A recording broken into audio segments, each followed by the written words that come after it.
महाराष्ट्र नवनिर्माण सेनेचे अध्यक्ष राज ठाकरे यांनी आज उपमुख्यमंत्री एकनाथ शिंदे यांची त्यांच्या नंदनवन या निवासस्थानी जाऊन सदिच्छा भेट घेतली आहे। यावेळी या दोन नेत्यांमध्ये विविध विषयांवरही चर्चा झाली आहे। मुंबई महापालिका निवडणुकीनंतर या दोघांची ही पहिलीच भेट होती।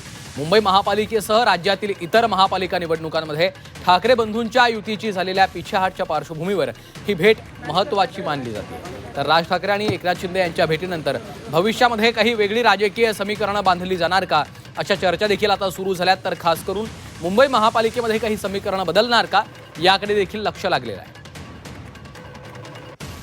बदललेल्या राजकीय परिस्थितीवर देखील या भेटीमध्ये चर्चा झालेली आहे असं समजतंय। मुंबई महापालिका निवडणुकीनंतर दोन्ही नेत्यांमध्ये ही पहिल्यांदा भेट होतीये। राज ठाकरे यांनी एकनाथ शिंदे यांची त्यांच्या निवासस्थानी जाऊन भेट घेतलेली आहे। विविध विषयांवर चर्चा झाल्याचं देखील समजतंय। सध्याच्या राजकीय परिस्थिती संदर्भात देखील दोन्ही नेत्यांमध्ये महत्त्वाची चर्चा झालेली आहे असं देखील समजतंय। तर दुसरीकडे मुंबई महापालिकेमध्ये विशेषतः काही समीकरणं बदलणार का याकडे देखील लक्ष लागलेलं आहे।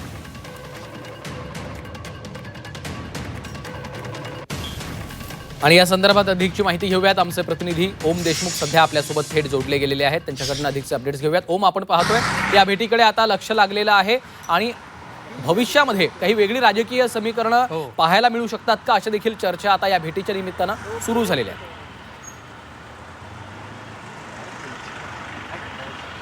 अगदी बरोबर आहे। खरं तर या महापालिका निवडणुकीतल्या निकालानंतर राज्यात जी काही राजकीय समीकरणं बदलली आहेत, विविध ठिकाणी स्थानिक पातळ्यांवरती वेगवेगळ्या प्रकारच्या आघाड्या पाहायला मिळाल्यात। या अनुषंगाने जर आपण पाहायला गेलं तर या निवडणुकीमध्ये ठाकरे बंधूंना जो काही मोठा झटका राज्यामध्ये मिळाला, मुंबईसह इतर महापालिकांमध्ये ज्या प्रकारची पिछेहाट झाली, या सगळ्या समीकरणांच्या या सगळ्या घडामोडींच्या पार्श्वभूमीवरती राज ठाकरे आणि एकनाथ शिंदे या दोन नेत्यांची होणारी ही भेट अत्यंत महत्त्वाची आहे। ज्या पद्धतीनं आत्ता आपण दृश्यांमध्ये पाहतोय की या भेटीनंतर राज ठाकरे एकनाथ शिंदे हे नंदनवन बंगल्याच्या बाहेर आले। ज्या कॉरिडॉरमध्ये समोर सातत्यानं गाड्या असतात त्या ठिकाणी त्या दोघांमध्ये चर्चा झाली। राज ठाकरेंना एकनाथ शिंदेंनी बंगला देखील दाखवला आणि या सगळ्या कुठेतरी दृश्यांमधून, कारण पिक्चर सेज अ लॉट असं म्हणतात, त्याप्रमाणे या दृश्यांमधून एक वेगळ्या पद्धतीचा मेसेज देण्याचा प्रयत्न या दोन नेत्यांकडनं केला जातोय। दुसऱ्या बाजूला जर आपण राजकीय समीकरणांच्या बाबतीत बघायला गेलं तर मुंबई महापालिकेमध्ये सुद्धा येत्या काळामध्ये काही समीकरणं बदलू शकतात अशी देखील एक शक्यता या निमित्तानं व्यक्त केली जाते। आपण पाहिलं असेल सातत्यानं या निवडणुकीतल्या पराभवानंतर मनसेकडनं ठाकरे गटावरती आरोप केले गेले आणि अशा या सगळ्या माध्यमातून स्वीकृत नगरसेवक आपला असावा अशी देखील एक मागणी मनसेकडनं सातत्यानं केली जाते। मात्र उद्धव ठाकरे गटाकडून त्याला कुठला प्रतिसाद मिळत नाही अधिकृतपणे असं देखील दिसतंय। त्यामुळे या सगळ्या घटनांच्या पार्श्वभूमीवरती पुढील 5 वर्ष सत्तेविना काढणं हे कुठल्याही पक्षासाठी अवघड असतं, ते मनसेसाठी देखील तितकंच अवघड आहे। त्यामुळे कुठेतरी वेगळं समीकरण मुंबईसह ज्या ठिकाणी मनसेचे उमेदवार निवडून आले त्या महापालिकांमध्ये येत्या काळात बांधलं जाऊ शकतं का, आणि कुठेतरी त्याचाच एक भाग म्हणून राज ठाकरे आणि एकनाथ शिंदेंची भेट झाली आहे का याची देखील आता राजकीय वर्तुळामध्ये चर्चा आहे। अर्थात भेटीचं अधिकृत कारण दोन्ही नेत्यांकडून अद्यापही स्पष्ट करण्यात आलं नसेल तरी सुद्धा राज ठाकरे आणि एकनाथ शिंदे यांची भेट ही मुंबईच्या राजकीय वर्तुळामध्ये खळबळ माजवणारी आणि निश्चितच ठाकरे बंधूंच्या युतीला यामुळे कुठेतरी तडा जातोय का, किंवा ज्या पद्धतीचे आरोप प्रत्यारोप आणि किंवा ज्या पद्धतीनं ठाकरे बंधूंमध्ये किंवा त्या दोन्ही त्यामुळे या संदर्भात नेमक्या कशा पद्धतीनं घडामोडी घडतात हे आपल्याला पाहायचंय। ओम, असाच जोडून राहा। तुर्तास आपल्यासोबत शिवसेना ठाकरे पक्षाच्या उपनेत्या सुषमा अंधारे फोनलाईनवरनं जोडल्या गेलेल्या आहेत। सुषमाताई, ही भेट झालेली आहे, वेगळी राजकीय समीकरणं देखील बांधली जाऊ शकतात असं बोललं जात आहे, तुम्ही कसं पाहता या भेटीकडे? ते मी तसंही पाहत नाही, कारण महाराष्ट्र नवनिर्माण सेना हा एक स्वतंत्र पक्ष आहे। एका स्वतंत्र पक्षाचे प्रमुख राज्याच्या उपमुख्यमंत्र्यांना भेटायला जातात। एकनाथ शिंदे हे माझ्या विरोधी पक्षाचे नेते असले तरी ते राज्याचे उपमुख्यमंत्री आहेत। त्यामुळे एका पक्षाचे प्रमुख जर राज्याच्या उपमुख्यमंत्र्यांना काही कारणाने भेटत असतील तर त्यावर मी आक्षेप घेण्याचं काय कारण आहे? नाही, मात्र महापालिका निवडणुकांनंतरची ही महत्त्वाची भेट आहे आणि निवडणुकीमध्ये काय झालं आपण बघितलं। आता मुंबई महापालिकेमध्ये काही वेगळी राजकीय समीकरणं बांधली जाऊ शकतात, त्या दृष्टीनं ही भेट असल्याचं बोललं जातंय। आता काय समीकरणं बांधली जाणार आहे?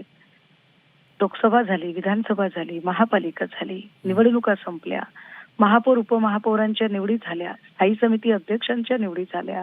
आता समीकरणं नाही, आता ज्यांना ज्यांना लोकांनी निवडून दिलेलं आहे त्यांनी जबाबदार लोकप्रतिनिधी म्हणून काम करणं महत्वाचं आहे। उपनगराचे प्रश्न चर्चेला आणणं महत्वाचे आहेत।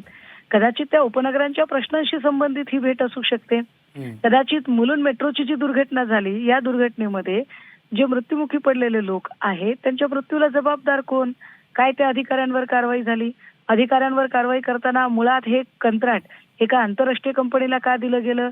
काय भारतामध्ये तेवढ्या क्षमता असणाऱ्या कंपन्याच नाही आहेत का? मग जर तेवढ्या क्षमता असणाऱ्या कंपन्या नसतील तर मग आत्मनिर्भर भारतच्या योजनेवर अरबो-खरबोंची उधळण का बरं केली गेली? आंतरराष्ट्रीय कंपनी असेल तर त्या कंपनीला आता आपण दंड ठोठावण्याच्या पलीकडे बाकी काहीच करू शकत नाही. मग अशा प्रकारच्या घटना भविष्यात होऊ नयेत यासाठी काय करावं?